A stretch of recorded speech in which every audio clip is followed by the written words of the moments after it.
Bonsoir à tous, bienvenue pour cette rencontre littéraire avec Alors raconte au bistrot des Tilleuls avec un bel auteur ce soir. C'est un livre exceptionnel et je voulais remercier notre libraire Christelle parce que c'est le deuxième premier roman que nous avons depuis le début de l'année. Et déjà le premier, Anthony Passeron, ça avait été un premier roman incroyable. Et là, bah, c'est même mieux, quoi. Enfin, c'est vraiment, on a une chance extraordinaire d'avoir des auteurs qui arrivent à écrire des premiers romans comme ça. C'est très étonnant. En fait, on va parler de beaucoup de choses ce soir avec Paul Saint-Brie que je vais vous présenter tout de suite. Un mot sur le livre. Donc, Paul Saint-Brie, L'allègement des vernis. Pour ceux qui se disent Saint-Brie, j'ai déjà entendu ce nom-là. J'ai lu sur Internet que vous êtes le neveu de Gonzague Saint-Brie, c'est ça ? Exactement. Exactement. Très bien. Bon, ça c'est fait. On arrête de se poser la question. Merci. Ce livre, c'est un tableau. C'est un tableau, parce que ça parle de la peinture, ça parle de la peinture de la Renaissance. Sur la pochette, c'est un détail de la Joconde. Il va être fortement question de la Joconde. Et c'est un livre qui est écrit comme on peint. C'est des petites touches délicates, des superpositions de couleurs. Il y a une scène principale qu'on va suivre, et puis il y a une scène secondaire. Alors, c'est d'abord vraiment un style qui est, de mon point de vue, vif, précis, qui est extraordinairement imagé, une langue fluide, puissamment évocatrice. C'est vrai qu'on a des images plein le livre. Donc c'est un premier roman qui, de mon point de vue, est vraiment incroyablement abouti. Alors, juste un mot sur l'histoire. C'est un conservateur du Louvre, au sens propre et figuré, conservateur, un peu suranné, qui est un amoureux de la beauté et de la peinture de la Renaissance. Et en fait, il doit se plier aux volontés de la nouvelle présidente du Louvre, on va en parler. Et cette nouvelle présidente, Daphné, c'est une reine du marketing. Et avec elle, il faut alléger, en fait, la grande idée, il faut alléger les vernis de la Joconde. C'est la grande idée, ça va faire venir du monde. Et bien sûr, au risque de se confronter à l'avis de tout le monde, quoi. Le monde entier a son avis sur la Joconde. La Joconde, elle appartient à tout le monde. Et donc, Aurélien va devoir se confronter à ça. Aurélien, c'est le conservateur. Et il devra recruter un restaurateur. Le grand restaurateur florentin, c'est l'inénarrable Gaetano, personnage extraordinaire. Donc ça, on est sur la scène principale qu'on va suivre tout au long des chapitres. Et puis, de temps en temps, on part dans une autre scène.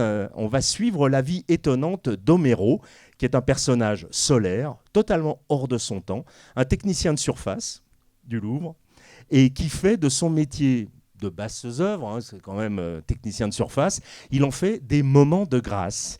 Et bien sûr, on s'en doute, les destins d'Aurélien et d'Homero vont se croiser pour un final absolument inattendu. Il est donc question de peinture, de musée confronté au changement de notre époque, de la pérennité des grandes œuvres, mais il est aussi question d'amour, de couple, de beauté, d'Italie. Tout ce qu'il faut pour faire un des plus beaux romans de ce printemps, vraiment. Et Paul Saint-Brie, c'est vraiment super que vous soyez avec nous pour parler de ce livre. Moi, j'ai plein de questions. La première, toute simple, quand vous le racontez, c'est l'histoire de quoi ? Alors, je vais vous répondre, mais d'abord, je voudrais vous remercier de me recevoir ici. Je suis très, très touché. Et voilà, l'association, le bistrot, et surtout Christelle et la librairie et le soutien extraordinaire qu'elle a apporté au livre. Voilà, c'est très important moi, c'est un premier roman, je découvre complètement ce monde-là et je découvre aussi l'importance des libraires, tout ce qu'ils peuvent faire pour faire connaître un livre. Donc je suis très touché. Voilà. Ah, super, alors, merci. J'ai fait une digression, merci mais pour elle. Ouais. Je voulais le dire. Alors, qu'est-ce que je dis ? Votre pitch pour le livre, hein. Ouais, alors mon pitch, le vôtre était parfait, j'ai pas grand-chose à ajouter. Ce que je dirais peut-être, c'est que dans cette histoire, la restauration de la Joconde, c'est évidemment un prétexte. Et que cet allègement des vernis, il est métaphorique. Mais peut-être que j'avance un peu vite dans Non. Ah ben, on est là pour vous écouter, okay. Donc allons-y. Hein. Alors, la Joconde, ici, en fait, elle représente l'immuable, ce qu'on ne peut pas changer. Ce qu'on n'imagine pas changer. C'est une image qu'on a tous en partage, qui a colonisé tous nos imaginaires. Et tout d'un coup, on nous dit il faut la changer. Et en fait, ça, c'est un peu ce qui nous arrive dans dans nos sociétés, dans nos vies. Il y a des choses qu'on croyait immuables comme ça, tout d'un coup, il faut les changer. Et c'est pas évident de se faire au changement, et pourtant, parfois, il est nécessaire. Et donc, voilà, dans le fond, ce roman interroge notre rapport au temps, au changement, et notre capacité à évoluer. Voilà. Alors moi, c'est bien ce que j'ai ressenti. Le plus fort, alors bon, moi je suis à un âge où justement c'est des choses qui me parlent vraiment, ce temps qui passe. Et cette histoire de la Joconde nous confronte à ce temps qui passe. Le conservateur, il est confronté à ça, et les gens autour de lui aussi. Alors, puisque vous en avez parlé, commençons sur ce sujet du temps. Parce que cette Joconde, elle nous confronte à ça. On a un ami, un collègue du conservateur, et qui est Bertrand, qui est un conférencier, qui lui parle de restauration de tableaux. Et lui, il a cette expression, il est confronté à ça, et ben, il a un âge un peu avancé aussi, et il dit « Le monde change, parfois j'ai peur qu'il me laisse sur place ». En fait, c'est ça. L'idée, c'est ça bouge, et puis tout d'un coup, on se dit, mais je connais plus les groupes qui passent à la radio, je ne sais plus qui est qui, ça y est, je suis sorti du jeu. Ouais, c'est exactement ça. C'est exactement ça. Et donc pour Aurélien, qui est le directeur du département des peintures, c'est quand même un gros poste. Hein. Il est conservateur, il est conservateur de la Joconde, et il voit arriver une nouvelle présidente qui est une espèce d'idéal de la Startup Nation avec des idées de rentabilité et d'efficacité qui viennent percuter sa vision du musée. Pour lui, le musée, c'est un refuge contre les bruits du monde. Contre le bruit du monde, c'est un endroit où c'est un asile en fait contre les mouvements du temps, parce qu'il est entouré d'œuvres qui ne bougent pas. Et tout d'un coup, on lui dit si, il faut que ça bouge, il faut que ça change, et il faut restaurer la Joconde. Et voilà. Donc, c'est ça. C'était comment mon idée de départ, c'est comment précipiter un personnage dans la tourmente du changement, malgré lui. Voilà. Donc on a tout au long du livre des variations justement sur ce rapport au temps. Mais moi j'adore cette idée géniale d'avoir utilisé la Joconde parce que en fait, et vous l'évoquez dans le livre et ça nous confronte à ça, c'est vrai que ce tableau, c'est un truc quand même incroyable parce que on le connaît mais on ne le connaît pas, ou du moins tout le monde connaît la Joconde, tout le monde a vu. Et Léonard de Vinci l'a dit, plus on connaît, plus on aime. En fait, on a l'impression que ce tableau, on est presque obligé de l'aimer. Ok, on nous a dit que c'était le plus beau, on le croit, mais c'est juste parce qu'on le connaît tous et qu'on l'a tous vu. Oui, d'ailleurs, c'est assez difficile finalement d'avoir un avis sur la Joconde. En fait, effectivement, on nous impose une certaine, on nous dit c'est un chef-d'œuvre, il faut le regarder comme un chef-d'œuvre. Et d'ailleurs, ça provoque ce spectacle un peu déconcertant de la salle des États, où en fait on voit des foules immenses qui sont en labyrinthe comme ça, et qui arrivent devant le tableau, qui est quand même si petit, hein, il faut le dire. Vous le dites, il est si petit, si loin, si vert. Exactement, il est vert parce que alors. On parle d'allègement des vernis, je fais juste une parenthèse dessus. En fait, quand un tableau est terminé, le peintre le recouvre de vernis. Ces vernis sont là pour apporter de la profondeur, pour protéger le tableau, mais aussi pour apporter de la profondeur et pour apporter une forme de vie au tableau. C'est-à-dire que vraiment, par exemple, le vernis sur les carnations, on a vraiment l'impression que la chair palpite. Enfin, le vernis est très important, sauf qu'au bout d'un moment, ces vernis, ils s'oxydent, ils s'assombrissent avec le temps. Et pendant longtemps, le moyen de rendre au vernis leur transparence, c'était de revernir le tableau. On appelait ça la régénération, c'est-à-dire en remettant une couche de vernis sur des vernis anciens, on redonnait temporairement une transparence au tableau. C'est souvent d'ailleurs les copistes qui demandaient, pour mieux voir les détails de la peinture, est-ce qu'on peut revernir ce tableau. Donc au fil du temps, les tableaux ont accumulé des couches importantes de vernis, et puis ces vernis noircissent, verdissent, jaunissent, et empêchent de voir la peinture. Et d'ailleurs, d'une certaine manière, on s'est beaucoup habitué à ça. Enfin, ça, on pourra en reparler, mais il y a vraiment une culture, dans notre culture, on peut dire latine, donc les Italiens, les Français, on aime les œuvres patinées, on appelle même ça le jus de musée. On trouve que ça fait mieux, en fait, qu'elles sont plus belles comme ça. Alors que les anglo-saxons, ils préfèrent des œuvres qui sont complètement dévernies, très pimpantes, voilà, que nous, on trouve un peu suspectes. Et ça dit d'ailleurs quelque chose de notre rapport au temps. Est-ce qu'on aime les choses quand elles sont? Est-ce qu'on aime quand la patine? Est-ce qu'on aime la patine? Pourquoi on aime la patine d'ailleurs? Pourquoi on aime voir l'effet du temps?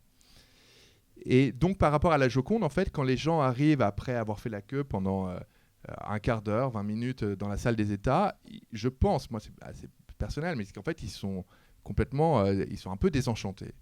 Il y a une déception, il est petit. Hein. Il y a une déception, et alors du coup, finalement, ce qu'il leur reste, c'est de se retourner et de faire un selfie, parce que il y a pas vraiment d'autres, ils savent pas vraiment quoi faire de cette information. Elle est trop loin, ils peuvent pas la voir. Voilà. Moi, je crois que c'est un peu la conséquence.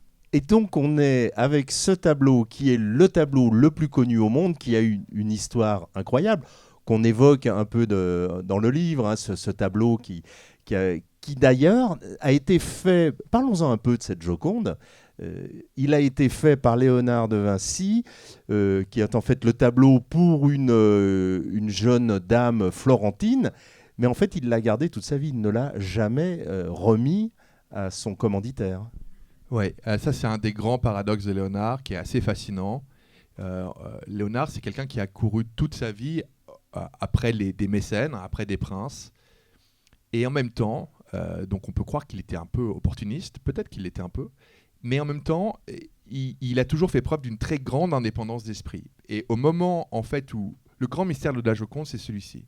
Pourquoi il a voulu peindre cette femme de Florence qui appartenait à la classe moyenne à l'époque, hein, c'était pas une grande, c'était pas une princesse, c'était, elle faisait pas, voilà, c'était vraiment une bourgeoise de la classe moyenne. Son mari était marchand, ils vivaient deux familles dans une petite maison. Enfin, c'était pourquoi il l'a peint elle et pas Isabelle d'Este, la duchesse de Mantoue, qui le harcelait pour qu'il fasse son portrait. Donc il y a un truc chez Léonard, il y a une espèce d'indépendance d'esprit, une volonté très forte comme ça. En fait, il n'en faisait qu'à sa tête et il s'est dit, c'est elle que je veux peindre. Et il n'a jamais rendu ce tableau à son commanditaire. Et il l'a gardé avec lui, probablement parce qu'il l'aimait énormément. Mais parce qu'il y a peut-être une raison que vous évoquez, c'est que, en fait, ce tableau va très loin. Ça résume tout ce que Léonard de Vinci savait faire. Il a réussi à tout mettre là-dedans. Oui, ouais, c'est vrai. En fait, ce tableau, c'est un peu c'est une synthèse de tout ce qu'il a apporté à la peinture. Et donc, c'est-à-dire à la fois le sfumato, qui est cette façon de fondre les contours, le premier plan et l'arrière-plan, comme dans la vie. En fait, il se rend très bien compte, Léonard.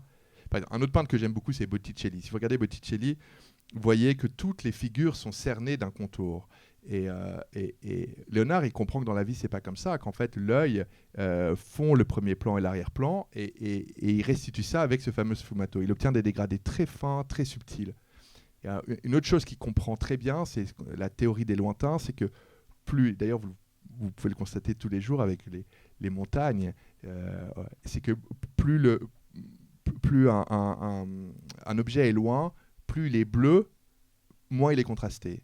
Et donc ça, par exemple, il le met enfin, on le voit dans l'arrière-plan de la Joconde, il arrive à rendre un très grand effet de perspective comme ça. Et plein d'autres choses. Et surtout, et peut-être le plus important, véritablement le plus important, c'est que pour Léonard, un portrait, ce n'est pas quelque chose ce n'est pas seulement viser la ressemblance avec le modèle. Le portrait doit saisir quelque chose de l'âme du modèle. Et il dit saisir le mouvement de l'âme. Et c'est ce qu'il fait avec la Joconde. Il arrive à figer, il fait comme une espèce de photo d'un moment très précis, qui est ce début de sourire ou cette fin de sourire, on ne sait pas d'ailleurs. Est-ce qu'elle s'arrête de sourire, est-ce qu'elle commence Et à ce moment-là, il fixe ce qu'il pense être véritablement la psyché de Mona Lisa. Et c'est ce qui fait la force de ce tableau, c'est il nous interpelle.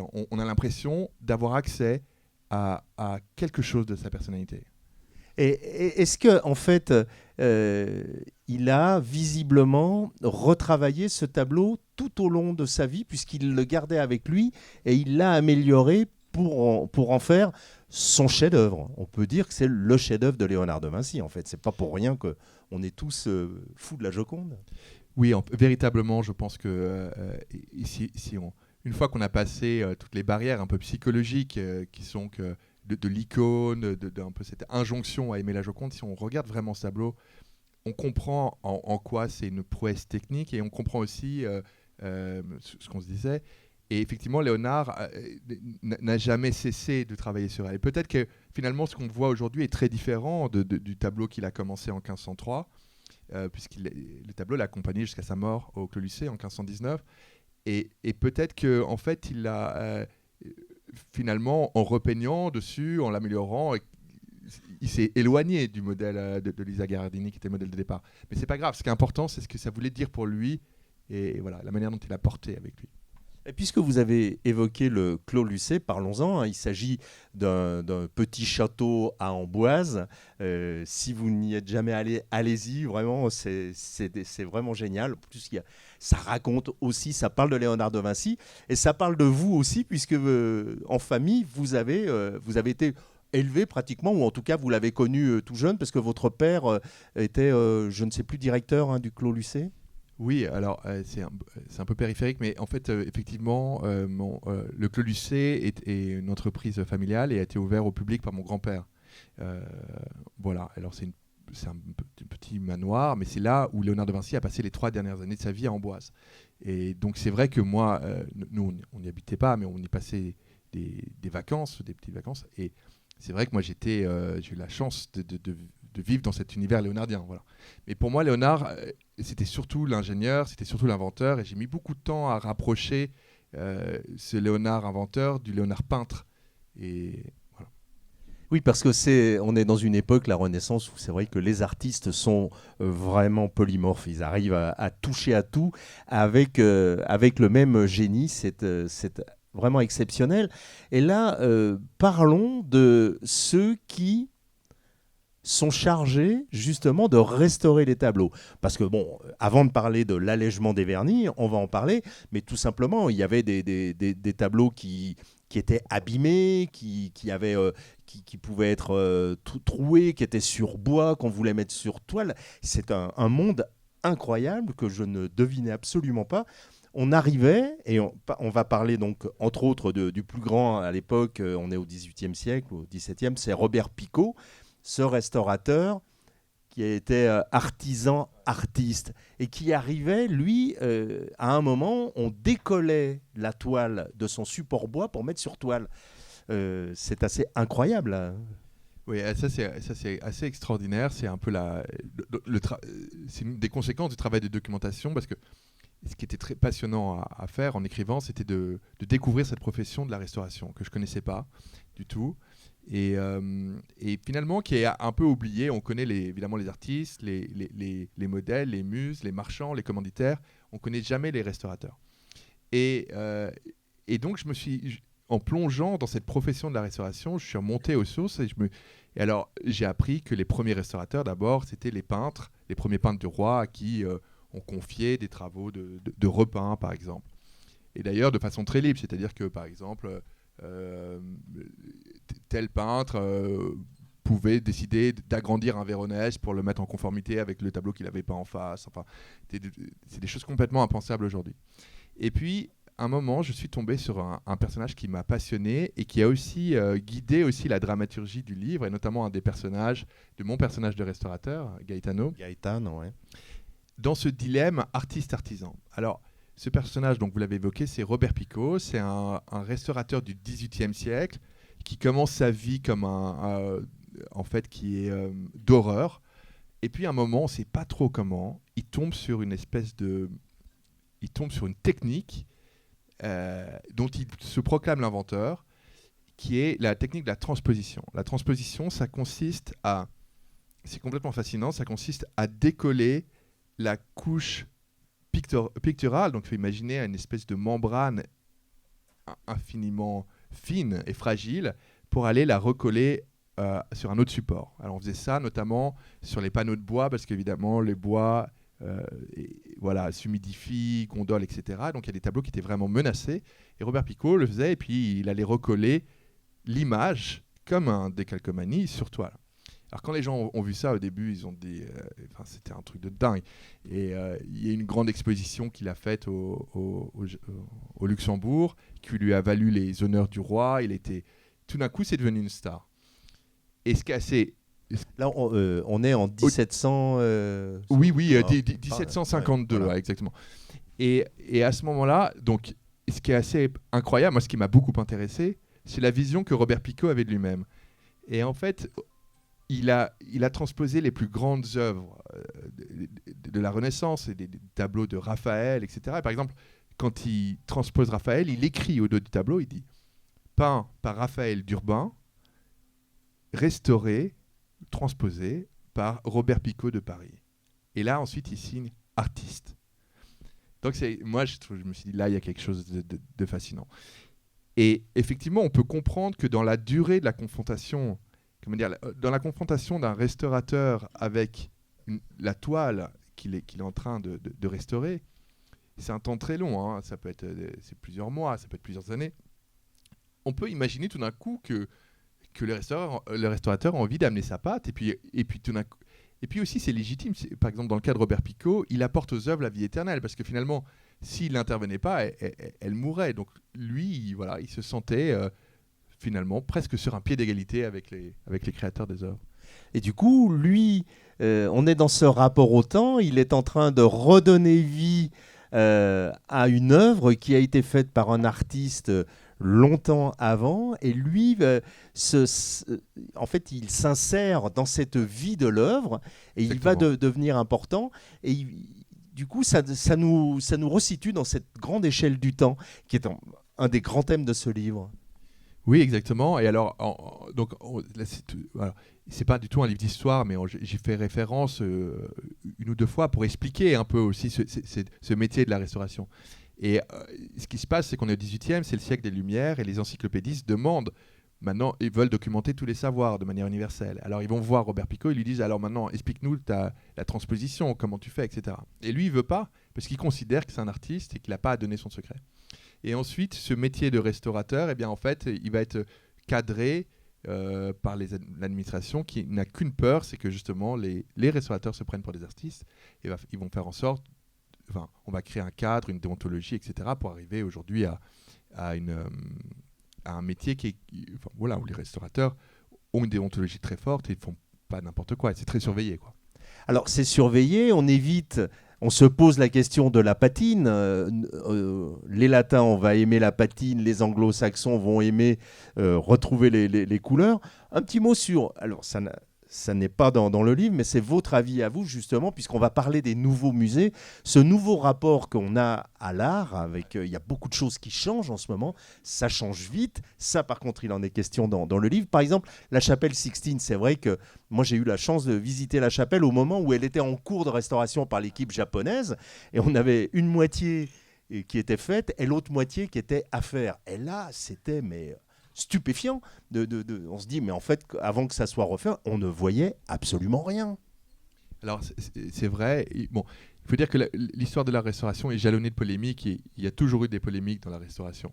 Et la chapelle Sixtine, c'est une des plus grosses polémiques. Et c'est très révélateur. C'est-à-dire que il faut comprendre que Michel-Ange, jusqu'à la restauration de la chapelle Sixtine, on l'appelait le terrible souverain des ombres. Pour vous dire un peu l'aura qu'avait Michel-Ange dans les livres d'histoire de l'art. Et on restaure la chapelle Sixtine, et là on voit apparaître ces tons extraordinairement acidulés, clinquants, et je ne sais pas si... des verres qui sont... Les verres, acides, c'est stupéfiant. Ouais, quoi. On n'y croit pas, d'ailleurs. On n'y croit pas, exactement. Il a fallu réécrire tous les livres d'histoire de l'art. Donc ça montre à quel point... Et d'ailleurs, même un truc encore... plus dingue, c'est que par exemple Pontormo, qui est un suiveur de Michel-Ange, qui est un peintre que j'aime beaucoup, un maniériste, c'est pareil, on disait mais d'où il sort ces couleurs? On comprenait pas comment elles s'inséraient, ces couleurs, dans l'histoire de l'art. Et en fait, quand on a restauré la chapelle Sixtine, on s'est dit ah bah oui, ok, Pontormo il peignait ces couleurs là parce qu'il les avait vues sur le plafond de la chapelle Sixtine.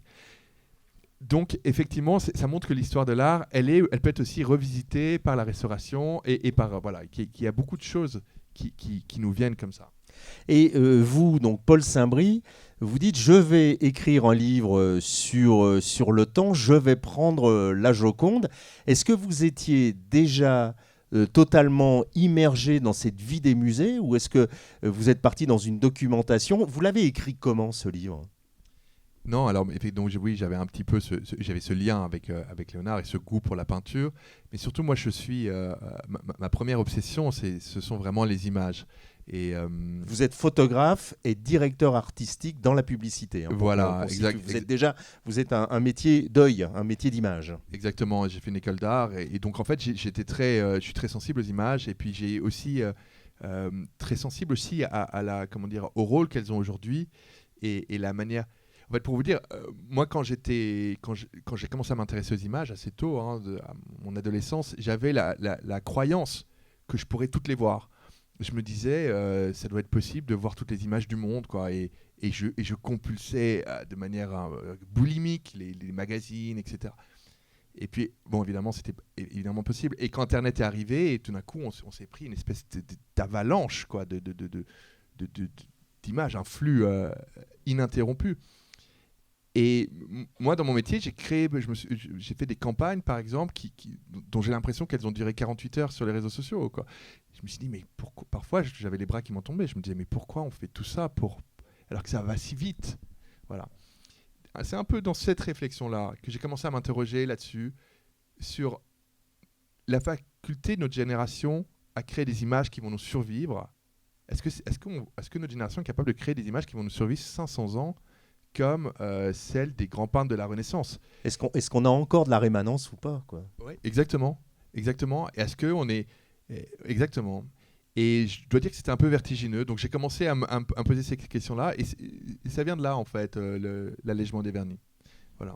Donc cette allégorie, hein, d'alléger les vernis, en plus, on a ce mot allègement. Donc on va se libérer. Mais en fait, on se libère de quoi? C'est la grande question qu'on peut se poser aussi. Parce que quand on est confronté à ces questions Daphné, hein, cette présidente du Louvre, elle dit, allez, il faut absolument se mettre au goût du jour, il faut faire revenir les gens, allons-y, on change la Joconde. En fait, les musées, aujourd'hui, ils sont confrontés à des questions comme ça. Ça a été la question qui a été posée au musée d'Orsay, à tous les musées. Oui, bien sûr, le musée est un miroir de la société et donc les gens veulent voir dans les musées, ils veulent que soient posées les problématiques de la société. Et c'est assez légitime. Donc voilà, mais c'est difficile pour les musées parce qu'ils doivent composer, par exemple, j'en parle à un moment dans le roman, mais par exemple, il y a une demande importante pour que soient présentées plus de femmes artistes. Une demande qui est très légitime. Sauf que quand j'en parle, par exemple, à Vincent Delevin, qui est le conservateur de... C'est le vrai, c'est Aurélien, c'est le personnage oui. Dans le roman. Et il y a donc le vrai conservateur. Oui, voilà, le vrai conservateur. Et il me dit que c'est difficile à la Renaissance, il y a une injonction pour révéler des femmes artistes, mais qu'elles sont assez rares, en fait, à certaines époques, notamment à la Renaissance. Il y en a, mais pas tant que ça. Alors, ceux qui ont la chance, par exemple, les musées qui ont la chance d'avoir un Artemisia Gentileschi, par exemple, ça, ils capitalisent beaucoup dessus, ça devient une icône du musée. Voilà. Donc à un moment, il y a la présidente qui dit tu veux pas nous trouver des femmes peintres, etc. Et voilà. Ça fait partie des problématiques, mais on comprend. Oui, puisqu'on a une démarche marketing, hein, forcément. On est en plus à un moment où c'est de plus en plus vrai. Donc les musées se posent cette question. Et du coup, cette question, elle est totalement d'actualité.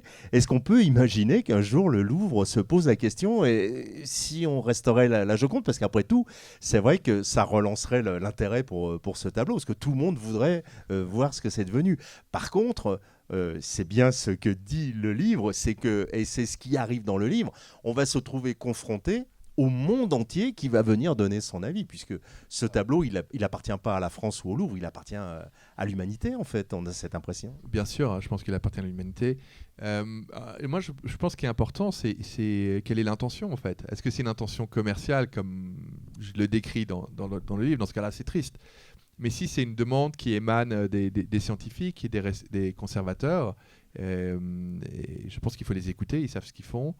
Et moi, ce que je peux vous dire à ce sujet, c'est qu'il y a 5 Léonard au Louvre, et sous l'impulsion de Vincent Delevain, notamment, et du directeur du département des peintures, on en a déjà restauré 3.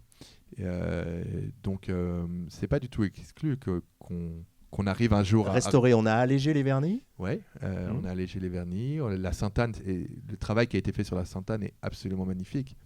La Sainte-Anne est un tableau très dégradé et on a retrouvé une transparence extraordinaire dans le ciel, dans les vêtements, enfin, dans les visages. Donc, et tout le monde est d'accord sur le résultat ? Non, alors évidemment, comme je vous disais, il y a toujours une polémique.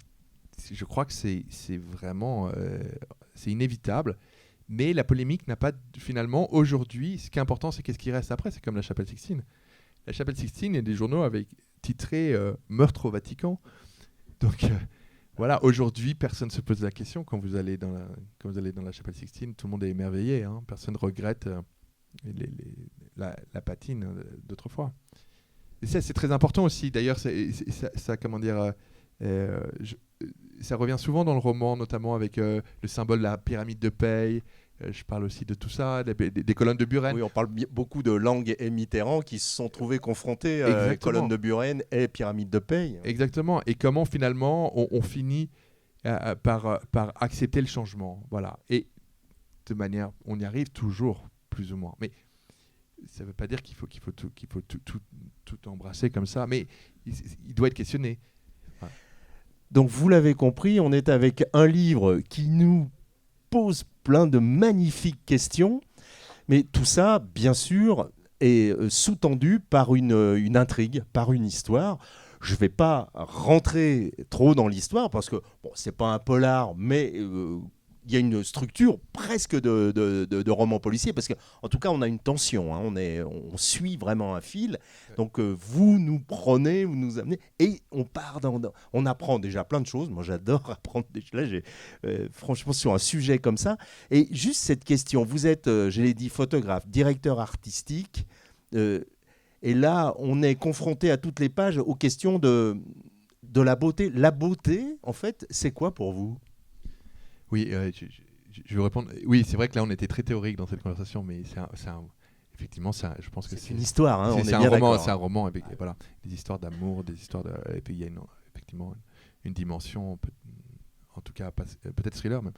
Alors, qu'est-ce que c'est que la beauté La beauté, c'est quelque chose, je pense, qui nécessite d'être interrogé régulièrement. Voilà. Et je crois que c'est le problème de mon personnage principal qui a hérité de la beauté comme d'un héritage un peu encombrant. Ça lui vient de sa mère. Une mère très très belle. Ça, d'ailleurs, ça sera son problème. Tant que sa mère sera là, difficile d'avoir une femme. Ouais, c'est vrai. Elles sont incomparables avec la beauté de sa mère. Oui, et qui lui transmet surtout, c'est vrai, mais qui lui transmet aussi une espèce de goût pour les choses extrêmement sûres et qui fait qu'il n'arrive pas finalement, il n'arrive pas finalement à façonner son propre goût.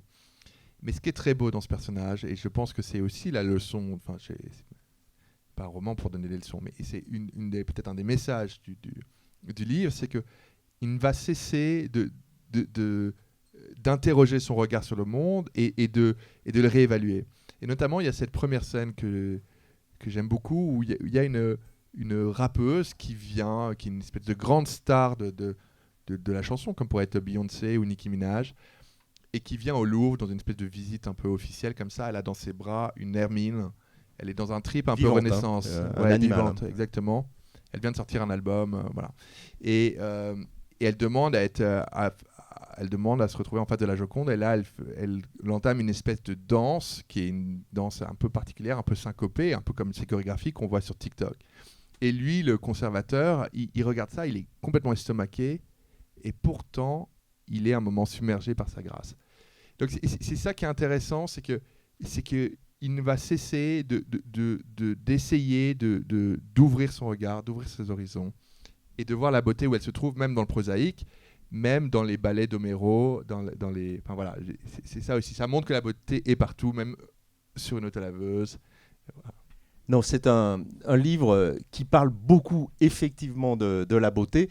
Donc il y a cette histoire. Et puis ce que je vous disais en ouverture, moi je trouve qu'il y a une écriture, j'avais l'impression un peu de vous voir en train d'écrire un peu comme un peintre à son chevalet et qui fait un portrait. Et surtout les portraits de femmes sont vraiment magnifiques. En quelques touches comme ça, on la voit apparaître. Je vous en lis un petit peu. Là, c'est le portrait d'une ministre. J'avais bien aimé. Je trouvais que ça, parce que ça va très vite et on la voit apparaître.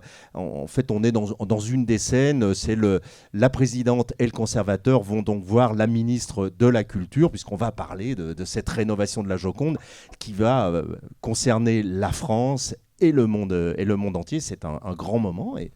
Et donc, je lis. La ministre était une personne remarquablement affable, ronde dans ses manières et dans ses traits. Elle était apprêtée avec l'orgueilleuse sophistication d'une pâtisserie délicate, laquée et poudrée dans des camailleux de rose pêche et de carmin.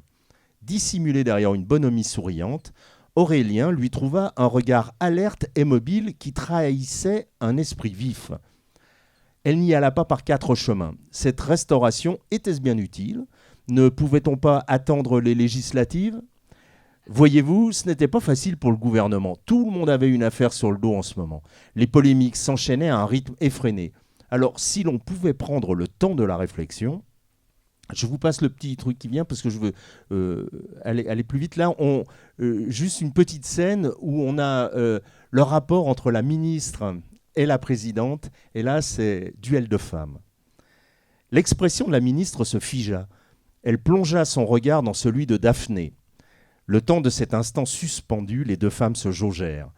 Quelque chose de tranchant et de pointu affleura à la surface du visage cordial de la ministre. Aurélien pensa à un éclat de verre dans un pot de miel.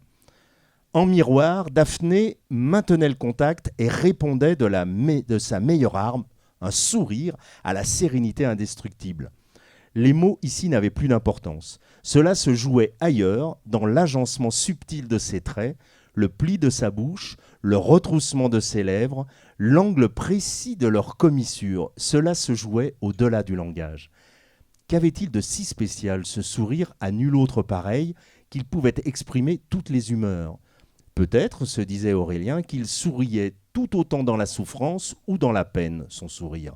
Peut-être qu'il souriait de même dans la jouissance comme dans toutes les autres émotions de la vie. Dans cette brève mais intense passe d'armes, Daphné avait indubitablement l'avantage. C'était fascinant à observer. Je ne sais pas ce que vous en pensez, mais waouh, hein, bravo, oui, bravo. Ouais, ouais. Est-ce que vous avez reconnu la ministre ou pas ? Mais c'est vrai qu'on est là, on est dans des. J'adore ces phrases où tous les mots comptent, quoi. Il y a rien de. Il n'y a rien d'inutile et je vous rassure, tout le livre est comme ça, quoi. C'est du plaisir, on tourne les pages, on y va. Et je le redis encore une fois, il faut le dire, parce que c'est vrai que je suis beaucoup sur l'histoire, sur la beauté. Il y a tellement de ça dans le livre, mais il y a une histoire extraordinaire. Et il y a vraiment des très belles histoires d'amour. Il y a des couples qui se font, qui se défont. On a des personnages très forcément hauts en couleur, par définition, hein, puisqu'on est vraiment dans de la peinture en permanence. Donc c'est un livre qui se lit très très bien. On suit cette histoire. Et moi, je voudrais qu'on dise un mot aussi sur Philippe Ray, cet éditeur. Hein, on commence à en parler pas mal. Nous, vous êtes le deuxième qu'on reçoit. Hein. Je crois qu'on avait Vincent Maillard qui est chez Philippe Ray aussi. Comment ça se passe avec cet éditeur ? Parce que je trouve que ce livre est formidablement bien édité, quoi. Il est beau, moi, vous me dites qu'il y a des coquilles. Moi, j'en ai vu aucune, et c'est vraiment très rare, quoi. Tout un livre sans coquilles, je trouve génial. Comment ça s'est passé ? Premier roman, hein, je rappelle. Donc, vous êtes dit, je vais écrire un livre et je vais trouver un éditeur. Comment ça s'est passé pour vous ? Oui, j'écris. En fait, Philippe Ray, moi j'avais lu La plus secrète mémoire des hommes, le Goncourt, voilà, et je me suis dit... 22 ? Ouais, exactement. Et je me suis dit, l'éditeur qui est capable de publier un livre comme ça, c'est quelqu'un qui a un cran exceptionnel. Et donc voilà, donc j'ai envoyé mon manuscrit.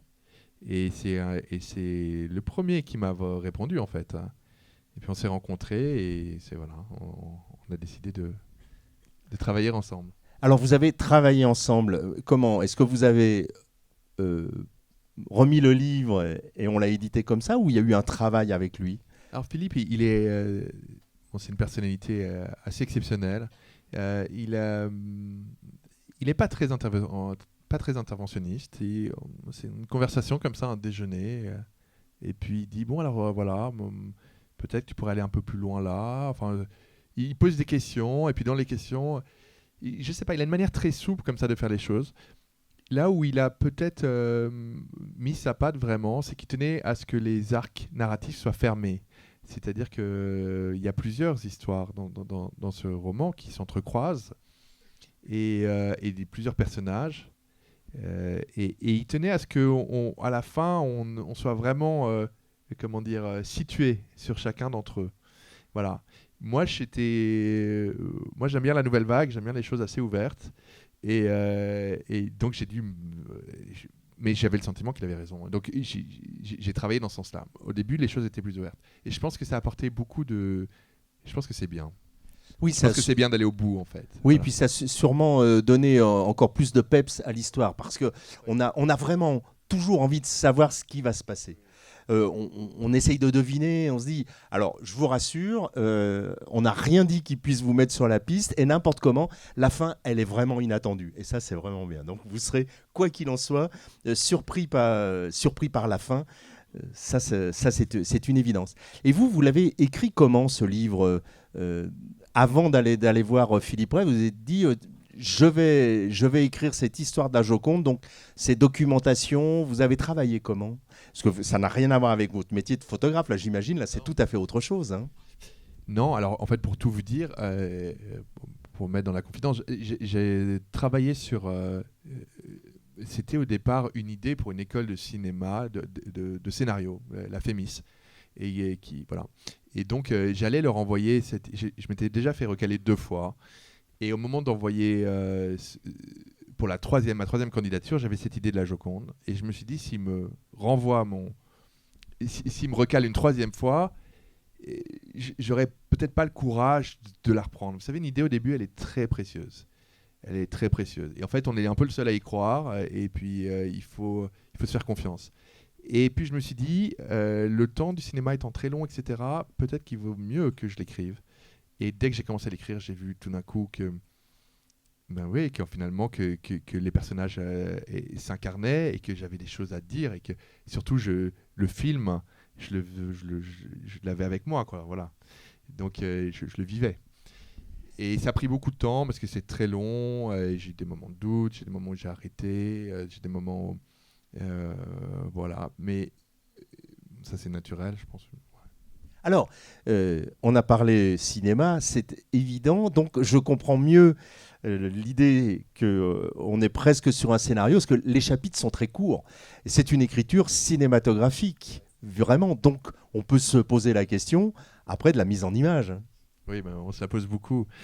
On se la pose beaucoup. Non, mais bien sûr, moi, je suis un grand fan d'un certain type de cinéma, un peu onirique. J'aime beaucoup Sorrentino, j'aime beaucoup des cinéastes comme ça qui ont vraiment une verve de la caméra. Et donc, c'était très important pour moi de créer des scènes et de créer des images, en fait. Vous savez, quand on est photographe, on fait des photos et puis parfois on fait des images. C'est pas du tout la même chose. Tout d'un coup, une image, elle s'impose. Une image, elle est... Enfin, moi, c'est comme ça que je les appelle. On peut les appeler autrement, mais tout d'un coup, vous faites des photos, tout d'un coup, vous dites, ah ouais, là, j'ai une image. J'ai quelque chose qui vit tout seul. Eh bien, c'est pareil. Il faut travailler les scènes. Il faut travailler les scènes. Et à un moment, on se dit, voilà, là, j'ai quelque chose qui va rester, qui a du sens, qui a du fond, et qui a une forme aussi. Une forme qui va perdurer. Donc c'est pour ça. Et c'est aussi pour ça, les chapitres courts, qui sont un peu comme des scènes, avec un début, une fin, enfin, qui ouvrent. Et puis avec quelle héroïne, Mona Lisa quand même. C'est pas tous les jours qu'on a dans le premier rôle le tableau le plus connu au monde, c'est Mona Lisa qu'on va pouvoir suivre. On peut imaginer, j'imagine que vous êtes en train de faire cette démarche pour le passage au cinéma. Enfin, maintenant que le livre a sa vie, il faut passer à autre chose, non ? Oui, j'aimerais beaucoup. Honnêtement, j'aimerais beaucoup. Je pense que l'histoire le permet. Voilà, mais on verra bien. C'est très long tout ça et c'est très. Donc il y a rien de fait pour le moment. Il y a des intérêts. Et vous aimeriez le réaliser vous, puisque vous êtes un homme d'image ? Ouais, non, c'est mon rêve, mais je pense qu'on peut pas.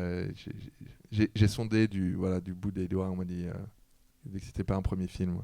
Alors, si c'est pas vous, ça serait qui le réalisateur qui serait capable de faire ça dans vos rêves les plus fous, ça serait qui ? Stanley Kubrick n'est plus là, hein, mais je l'aurais bien vu là-dessus sur Mona Lisa. Stanley Kubrick, il nous aurait fait quelque chose, je pense. C'est une très très bonne question. Moi, idéalement, oui, non.